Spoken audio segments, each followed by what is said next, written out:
ఇవాళ ఎలక్షన్ అయిపోయి నెలబుద్ధి కదా. ఎందుకంటే ఇంత కష్టపడి పనిచేసిన మీ అందరికీ చిన్న థ్యాంక్స్ లేకపోతే కృతజ్ఞతలు చెప్పుకొని వెళ్తే నాకు నేనే తప్పు చేస్తున్నాను అవుతాను చెప్పి ఎలక్షన్ అయిపోయినా ఇంకా ఉన్నాను. సో ముందు ఇక్కడ నలుగురు గురించి నేను చెప్పాలి. స్వామి గారి గురించి ఇప్పుడే చెప్పాను. చాలా అవుట్ ఆఫ్ ది వేలు పనిచేశాను ఆయన. ఆ పక్కన సందీప్ భీమిలి నియోజకవర్గం ఇవ్వాల్సింది ఒకే ఒక మాట అన్నాడు, మాకు రాకపోయినా పర్వాలేదు, నేను ఎప్పుడు కళ్యాణ్ బాబు గారికి వైపే ఉంటాం, హ్యాపీగా ఉంటాను చెప్పి నిలబెట్టాడు. ఉంది అక్కడ ఉండటం కానీ ఇవాళ ఇక్కడికి వచ్చి పగలు రాత్రి ఎంత కష్టపడి పనిచేశారో నాకు అలవాటు. నేను ఎంతో అంటే వీళ్ళందరూ ఎలా పనిచేశారంటే ఇంకా మనసా వాచా కారణ అంత గొప్పగా పనిచేశారు సందీప్. కాకపోతే అతను చెప్పుకోడు కానీ జనంలో మేము చెప్తా ఉన్నాం. అతను మీరు అందరూ మనస్ఫూర్తిగా అతను అభినందించండి. ఎందుకంటే చదువుకున్న వ్యక్తి చాలా ద్వారపూడి చంద్రశేఖర్ రెడ్డిని మనకు ఎటువంటిది లేనప్పుడు రోడ్ల మీదకి వచ్చి గొడవ పెట్టి ఫైట్ చేసి కేసులు కూడా పెట్టించాడు కాకినాడ. అదే అతను అంత చేసి కూడా మేము ఇవ్వలేకపోయాం భీమిని. అది నాకు అనవసరం సార్, నేను పవన్ కళ్యాణ్ గారుతుంటాను చాలా అనిపించేసి ఒక కార్యకర్తలాగే పనిచేసింది.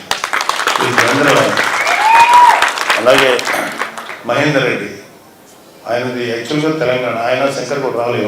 వాళ్ళిద్దరు తెలంగాణ. ఎప్పటి నుంచో పవన్ కళ్యాణ్ తోటి ప్రజారాజ్యంలో పనిచేశారు. తర్వాత జనసేనకు వచ్చిన తర్వాత పవన్ కళ్యాణ్ గారితో పనిచేశారు. అలాగే మన ఇంకా రాలేవాడ శంకర్ కూడా ఆయన. వీళ్ళు పగలు రాత్రి అంటే ఎంత స్ట్రెస్ తీసుకున్నారో నాకు తెలుసు, ఎలాంటి వ్యక్తులతో డీల్ చేశారో నాకు తెలుసు. వాళ్ళు మనస్ఫూర్తిగా పనిచేశారు. ఇంకా అంటే కొన్ని విషయాలు నాకు కూడా తెలియదు. ఆయనకేమో ప్రెసిడెంట్ గారు డైరెక్ట్గా ఒక అవగాహన ఉన్నది. మనస్ఫూర్తిగా పనిచేశారు మహేంద్ర గారు. ఆయన అందరికీ కూడా ఒకసారి ఎవరైనా తెలియదు. అలాగే నా స్నేహితుడు, చిన్ననాటి స్నేహితుడు, కాలేజీ ఫ్రెండ్స్ అన్నీ అయిపోయిన తర్వాత పవన్ అంటే ఇంకా జీవితంలో ఏదో వచ్చిన వ్యాపారం చూసుకుంటా, ఎడ్యుకేషన్ బిజినెస్ చూసుకుంటున్నారు. ఒక మంచి తండ్రి గారి దగ్గర నుంచి ఒక ఉన్నతమైనటువంటి బ్యాక్గ్రౌండ్ ఉన్న వ్యక్తి, కమ్యూనిస్టు వీళ్ళ నుంచి వచ్చిన వ్యక్తి అయినా ఈయన కూడా కమ్యూనిస్టు భావజాలంతో కలిగిన వ్యక్తి, మానవత్వం, హ్యుమానిటీ ఇలాంటి ఎన్నో తెలిసిన వ్యక్తి. చాలా మంది యుద్ధాలు చేశాడు.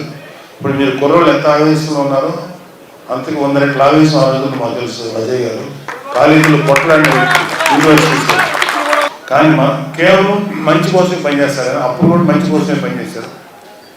10 మందికి హెల్ప్ చేయాలని తత్వం పనిచేశారు. ఆయన పవన్ కళ్యాణ్ గారు మీరు చెప్పితే అజయ్ గారు మీరు మా కోసం నిలబడతారంటే మనస్ఫూర్తిగా వస్తాను బాబు అని చెప్పి. అంటే మా కళ్యాణ్ బాబుని మేము కూడా తెలుసు, కళ్యాణ్ బాబుని చిన్నప్పటి స్కూల్లో చూసిన వ్యక్తులు. సో అలాంటి వాడు ఒక మహానాయకుడికి ఎదిగినప్పుడు మీరు ఏం చెప్పినా చేస్తారని చెప్పి ఆయన భావాన్ని యథాతథంగా అమలు చేసి చూపించిన వ్యక్తి అయినా. తర్వాత ఆయన కూడా గత 2-3 నెలల నుంచి ఫ్యామిలీ వదిలేశారు. మధ్యలో ప్రెసిడెంట్గా పిలిస్తే వెళ్ళి మళ్ళీ వెంటనే వచ్చాం. సో ఆయన మనసా వాచాకారంగా పనిచేసిన వ్యక్తి. నా స్నేహితుడుగా కాదు, జనసేన నాయకుడిగా ఎంత కష్టపడ్డాడు నాకు తెలుసు ఇవాళ. సో నా స్నేహితుడు కాదు కానీ నిజంగా అంత కష్టపడి ప్రతి చోటుకి వెళ్ళాడు, ప్రతి వాళ్ళని కలిశారు. ప్రతి వాళ్ళు ఆవేశంలో ఆయన ఎన్నో మాటలు అన్నారు, కానీ ఆవేశాన్ని అర్థం చేసుకున్నాం తప్ప తప్పుగా అనుకోలేదు. ఎందుకంటే అడిగిన వాళ్ళందరూ మంచి ఉద్దేశిస్తున్నారు కానీ వాళ్ళు ఆవేశంతో మాట్లాడారు. సో అవన్నీ మనస్ఫూర్తిగా తీసుకొని చాలా చక్కగా తృప్తిగా ఉన్నారు ఆయన. ఇవాళ ఆయన మీ అందరికీ మనస్ఫూర్తిగా సేవ చేసినందుకు మీరు ఆయన ఒకసారి ఇంకా మా మర్రెడ్డి శ్రీనివాసరావు గారు ప్రజారాజ్యం మాతో ఉన్నారు. తర్వాత జనసేనలోకి వచ్చారు. ఆయనకి అసలు ఒక్కరోజు అనపర్తి నియోజకవర్గానికి ఇన్ఛార్జ్. ఏ రోజు కూడా నవ్వు గారు నాకు ఒక ఎమ్మెల్యే నిలబడాలి, అయితే ఒక చోటకి వెళ్ళి జిల్లా పరిషత్ చైర్మన్ నిలబడాలి, ఏది అడగల. కేవలం మా కుటుంబం అంటే అవ్యాజమైన ప్రేమ. కళ్యాణ్ బాబు గారి యొక్క ఆలోచనలు, కళ్యాణ్ బాబు గారి యొక్క పార్టీ విధి విధానాలకి చాలా ఇన్స్పైర్ అయ్యి ఎప్పుడు బయటికి రాలా, ఎప్పుడు వెనకాల నుంచి పనిచేసేది, వెనకంటే అందరినీ మోటివేట్ చేసుకుంటూ వచ్చిన వ్యక్తి. ఎటువంటి స్వార్థం లేకుండా పనిచేశారు. ఈ రోజు కూడా ఏ స్వార్థంతోనూ పనిచేయట్లేదు. హ్యాపీగా పనిచేసాం. మన వాళ్ళందరినీ చక్కగా కూడబెట్టుకున్నాం. చక్కగా వాళ్ళందరూ సహకారం తీసుకొని పని చేయించాం అని మాట్లాడే వ్యక్తి. అన్ని విధాలుగా ఇంకా ఆయన చేసిన పని ఎట్లా ఉంటుందంటే, ఒక 10 తలలు ఉంటే ఎట్లా ఉంటుందో ఒక మనిషికి అంత పనులు, అంత మల్టీ టాస్కింగ్ పనులు ఎన్నో కష్టపడి చేశారు. ఆయనకు ఒక టైంలో చూసి అంత భయం వేసి కోపం కూడా అసలు కోపం దానికి రాదు. అలాంటి వ్యక్తికి కూడా కొంచెం కోపం వచ్చింది. అంటే ఎంత కష్టపడ్డాడో మీరందరూ అర్థం చేసుకోండి.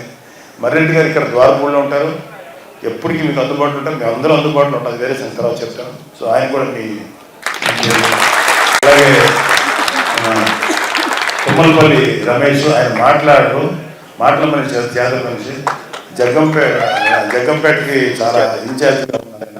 జ్యోతుల నెహ్రూ గారికి జనసేన తరఫున మనస్ఫూర్తిగా పనిచేసింది, ఆయనకి కూడా మీ అభినందన తెలియజేయండి. జనసేనకి ప్రజారాజ్యం పార్టీ ఎప్పుడు ఉన్నారు, తర్వాత జనసేనలో చక్కగా జనసేన కార్యక్రమాలు చేస్తారు. ఇక్కడున్న మానస కానీ, తర్వాత ఇక్కడున్న పెద్దవాళ్ళందరూ, వీళ్ళందరినీ చూస్తున్నాను. రాజు, నేను అందరూ నాకు ముఖ్యంగా నేను మాట్లాడాల్సింది మీ గురించి. మీరనేవాళ్ళు కనుక ఈరోజు బూత్ లెవెల్లో కష్టపడి పనిచేయకపోయింటే మాకు అంటే ఎంత అద్భుతంగా పనిచేశారంటే మీరు. అది 2019లో జరగల, ఇవాళ పిఠాపురం అది సాధ్యమైంది. అద్భుతంగా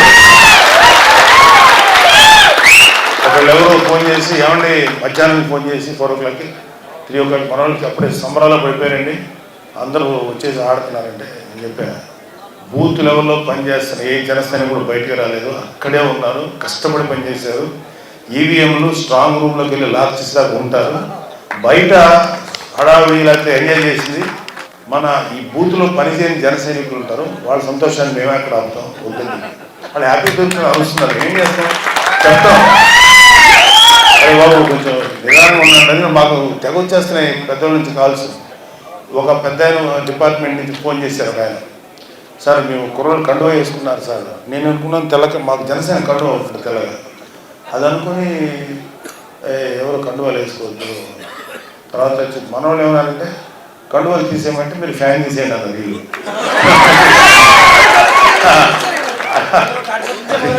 అదే తెలుసున్నారు. అయితే కండువాలు తీసేయమంటే తర్వాత చెప్పాను, ఆయన కండువ ఏ కండువ వేసుకున్నారని. నేను ఎర్ర కష్టపడేవాడు వేసుకునేదండి అది.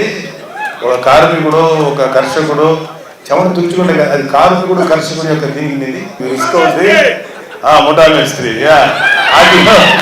అది అందరూ వాడేదండి. అదే అతన్ని కాబట్టి అది వేసుకున్న వాళ్ళు మేము టచ్ చేయకండి బాబు, వాళ్ళు అన్నాను, వాళ్ళు కండువ వేసుకుంటే టచ్ చేయకండి. అది కాకుండా వాళ్ళు ఏదైనా స్లోగన్స్ ఇచ్చారు, ఇంకోటి అంటే మీరు వాళ్ళు చెప్పచ్చు, లేదా మీరు ఏమైనా తీసుకోవచ్చు, కండువ వేసుకున్న దానికి మాత్రం అరెస్ట్ చేయండి, అవి ఎటువంటి చర్య తీసుకోకండి సార్, మీకు అది నెగిటివ్ అవుతుంది, అది తప్పు కాదు, అదే జనరల్ కామన్ అని సింబల్ అని చెప్పి చెప్పడం జరిగింది. తర్వాత మీరందరూ ఎంత ఎండలో పనిచేశారంటే, నేను సాయంత్రం ఒక 3-4 బూతులు తిరిగాను. అది తిరిగినప్పుడు అసలు నాకు లోపల హీటు చూశాను. 2-3 బూత్స్లో లోపల మన కుంపట్లో కూర్చున్నట్టుంది. అక్కడ కూడా మీరు కూర్చొని పనిచేశారంటే అక్కడ మిమ్మల్ని నిలబెట్టింది పవన్ కళ్యాణ్ గారికి, మీకు పవన్ కళ్యాణ్ గారి మీద ఉన్నటువంటి ప్రేమ లేకపోతే ఆ పని చేయలేదు. అంత అద్భుతంగా మీరు అందరూ పనిచేశారు, చాలా అద్భుతంగా పనిచేశారు. నేను అలాగే ఓటర్స్ దాదాపు 88-90% ఆఫ్ ద ఓటర్స్ వచ్చి ఓట్లు వేశారు. ఇవాళ ఆ ఓట్లు వేసిన వాళ్ళు గంటలు లైన్లో నిలబెడితే వాళ్ళని నిజంగా మీరు అందరూ కూడా వాళ్ళు అభినందించారు. నాకు తెలిసి వాళ్ళందరూ 75%, 80% జనసేన చేస్తుంటారు, నమ్మకంతో ఉన్నాను. బట్ ఎవరికైనా కాబట్టి వాళ్ళు అంత ఎండలో వచ్చి ఓటు హక్కును వినియోగించుకోవడం నిజంగా పిఠాపురంలో ఒక రాజకీయ చైతన్యం అంత అద్భుతంగా అనిపించింది. మనకి ప్రత్యర్థిగా పనిచేసిన వంగాగీత గారు, ఆవిడని కూడా దయచేసి ఎక్కడ పబ్లిక్ స్టేజ్ విమర్శించాను. ఎందుకంటే నేను ఎందుకు చెప్తానంటే ఆవిడ ఎంత సర్వీస్ చేసిందో లేదో నాకు అనవసరం, యాజ్ ఎంపీగా ఎమ్మెల్యేగా. కానీ బేసికల్గా చాలా సాఫ్ట్ మెంటాలిటీ. కాకపోతే ఆవిడ ఎటువైపు ఉందంటే చెడు వైపు నిలబడింది. చెడు వైపు నిలబడటం వల్ల మంచి వాళ్ళు కూడా చెడు అయిపోతారు. లైక్ దుర్యోధనుడు పక్కన ఉన్న భీష్ముడు, కర్ణుడు, లేకపోతే ద్రోణాచార్యులు అంటే వాళ్ళు ఎంత గొప్పడైనా చెడు వైపు ఉన్నారు. అదేవిధంగా మంచి వైపు నార్మల్ వ్యక్తి ఉన్నా అద్భుతంగా ఉంటాడు. కాబట్టి అందువల్ల ఆవిడకి ఏదన్నా అనొచ్చు తప్ప విమర్శించాను కానీ ఆవిడ ఎప్పుడు అనకండి. ఎందుకంటే ఆవిడ మన ఆడపడుచులాగా ఆవిడ గౌరవం మన వాళ్ళకి. రేపు పొద్దున ఎప్పుడైనా ఆవిడ కనపడినప్పుడు కూడా మనస్ఫూర్తిగా ప్రేమ పలకరించాలి తప్ప ఆవిడ ఎగతా చేయకూడదు. ఎప్పుడు నా 3న అందరం ఒక మంచి న్యూస్ వింటారని నేను కూడా అభిలషిస్తున్నాను. కూటమి రాబోతుందని అన్ని చోట్ల రిపోర్ట్లు వస్తున్నాయి. బట్ మనం ఆ రోజు ప్రాక్టికల్గా చూద్దాం. అప్పుడు దాకా మీ ఆవేశాన్ని అది ప్రస్తుతానికి మీ కుటుంబాలతో చక్కగా గడపండి. మీరు అందరూ కూడా ఎంతో కొంత దూరం అయి ఉంటారు మీ కుటుంబాలు మాలాగే. వాళ్ళందరితో సంతోషంగా గడపండి. ఎవ్వరు కూడా కులాలు మతాల గురించి కాదు. మా పవన్ కళ్యాణ్ అన్నారు, అది పవన్ కళ్యాణ్ గారు సాధించారు. అందరి వాడు పవన్ కళ్యాణ్ నిజాయితీ నిలబడతాడు. అందరికోసం అందరూ అవడానికి 10 సంవత్సరాలు. వాళ్ళు ఎలా ఉంటారంటే వైసీపీ కానీ కొంతమంది వీళ్ళు ఇతను అర్జెంటుగా ఒక కులానికి ఒక మతానికి పెట్టేస్తే ఇతను అక్కడే ఉండిపోతారు ఎదగడని. వాళ్ళందరి మాటలను బొమ్మ చేస్తా గత 10 సంవత్సరాల నుంచి ఎన్నో మాటలు పడతా అందరికీ నేను అందరి కోసం పనిచేసే వ్యక్తి నేను ప్రూవ్ చేసుకోవడానికి ఇంతకాలం బట్టి అందరి మనుషులు అన్నట్టుగా బిల్డప్ ఇచ్చేవాళ్ళు వైసీపీ వాళ్ళు. దయచేసి నమ్మకండి. వాళ్ళకి అసలు ఎవరి మీద ప్రేమ లేదు.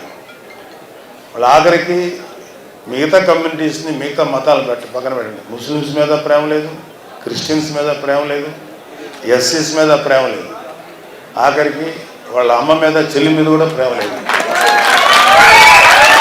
అమ్మని చెల్లిని కూడా ప్రేమించలేనివాడు అతనికి నేను